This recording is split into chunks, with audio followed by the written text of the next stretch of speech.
Danger Zone The Book, livre écrit par David Ornus, publié en mai 2022 aux éditions Ballant. Épisode 4. Été 1991, Phnom Penh, Cambodge, Mekong Évasion. À Serge Corrieras, dit El Gato, anarcho, photojournalo, mercenaire. Nous atterrissons à Tan Son Nhut 15 ans après l'évacuation américaine.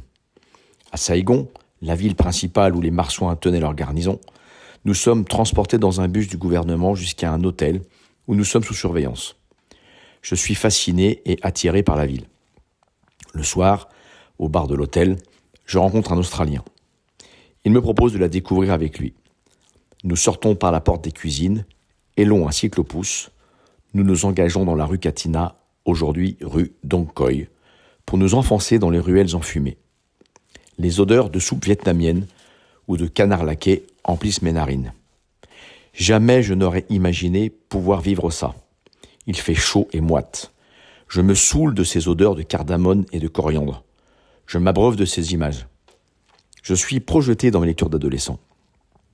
Je suis dans une page des Centurions. C'est une sensation extraordinaire. Je ne sais pas si c'était très prudent. J'étais avec un homme que je ne connaissais pas. Nous aurions pu nous faire arrêter. Malgré tout, après un petit tour, nous rentrons sans encombre.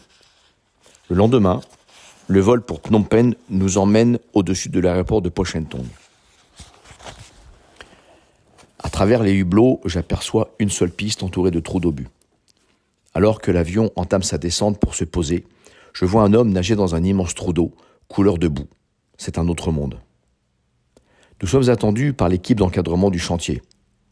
Ils nous embarquent en voiture jusqu'à l'hôtel Renaxé, en face du Palais Royal. Sur le trajet, la route est jalonnée de flamboyants. Selon nos guides, sous chaque flamboyant repose le cadavre d'un intellectuel éliminé par les Khmers rouges. Dans la chaleur du mois d'août, malgré les difficultés matérielles, nous trimons pour retaper le pavillon de rafraîchissement de l'impératrice Eugénie, offert au prince Norodom au début du protectorat, vers 1864. L'architecture, qui ressemble au monument d'Eiffel, est constituée principalement de poteaux en fonte qu'il faut gratter et nettoyer, de larges vitraux qu'il faut restaurer. Nous travaillons avec l'atelier Vitrail Saint-Georges à Lyon. Des spécialistes de chaque corps de métier sont là pour nous aider dans les tâches que nous ne maîtrisons pas.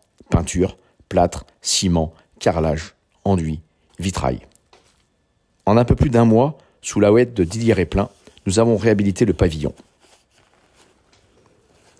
Au son des mélopées traditionnelles, le ballet des Apsaras royales répète très souvent à côté du chantier. C'est un spectacle fascinant. Le soir, nous allons dîner dans des petits boui-boui cambodgiens, des frites locales, du poulet à la citronnelle, du riz leclac, des bananes, des petits beignets dans lesquels nous découvrons parfois des charançons. À Phnom Penh, au début des années 90, il n'y a presque pas de voitures, peu de motos, beaucoup de cyclos, partout. Au marché, dans les rues, des femmes, des enfants, des vieillards, estropiés par les mines, exhibent leurs moignons contre quelques riels, la monnaie locale. La ville est quasi exclusivement cambodgienne, presque aucun Européen expatrié ou touriste. Les Khmers rouges ont sévi jusqu'en 1979 et contrôleraient encore des zones auxquelles nous ne pourrons accéder. Parfois, pour décompresser, nous allons danser sur des musiques khmères et des hits du moment dans les nightclubs locaux comme le Kong Kea. Ce paquebot sur le Mekong est arrimé au quai Norodom. On a l'impression d'être dans un film sur la guerre du Vietnam. La musique des années 70, Suzy Q, comme dans Apocalypse Now, de la fumée de cigarettes partout. C'est complètement hallucinant. Comme il n'y a pas d'éclairage urbain, il fait très noir dès 18h. Les retours en cyclo vers minuit sont parfois cocasses. Les nombreux nids de poules nous obligent à nous accrocher. Nous rentrons rarement plus tard. Le rythme du chantier est éprouvant. Sur le chantier, chaque jeune volontaire est en binôme avec un orphelin de l'association Les Orphelins d'Angkor. Je travaille avec Rom Sopat, avec qui j'ai correspondu un temps par lettre, puisqu'on ne pouvait pas utiliser le fax et bien sûr pas encore d'email. À l'occasion du 15 août, nous avons quelques jours de repos pour remonter le Tonlé Sap en bateau, afin de visiter les temples d'Angkor. On se croirait sur le Carabou de Jean, dans le crabe aux pinces d'or. Comme je sortais de ma préparation militaire supérieure, Didier Réplin me dit « Toi qui encore un peu mili, tu vas gérer les relations avec l'escorte. » Elle est composée d'une section armée, AK-47, RPG, fusil mitrailleur. Le jeune capitaine qui la commande, Sambat-Pala, parle très bien français. Je traite avec lui pendant tout le voyage. Une amitié sincère va s'instaurer entre nous.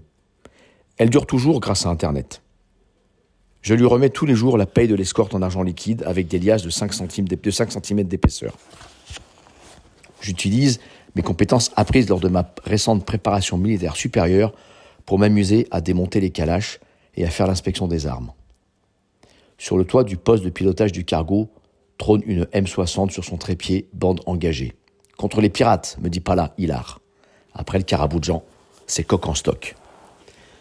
Si le début de ce chapitre vous a plu, je vous invite à vous procurer les livres sur les plateformes de vente en ligne ou chez votre libraire et à ne pas hésiter à me faire un retour sur mes réseaux sociaux et à poster des commentaires sur les plateformes Fnac et Amazon pour optimiser le référencement de cet ouvrage dont je rappelle l'intégralité des droits d'auteur sont reversés au profit des blessés, veuves et orphelins de guerre.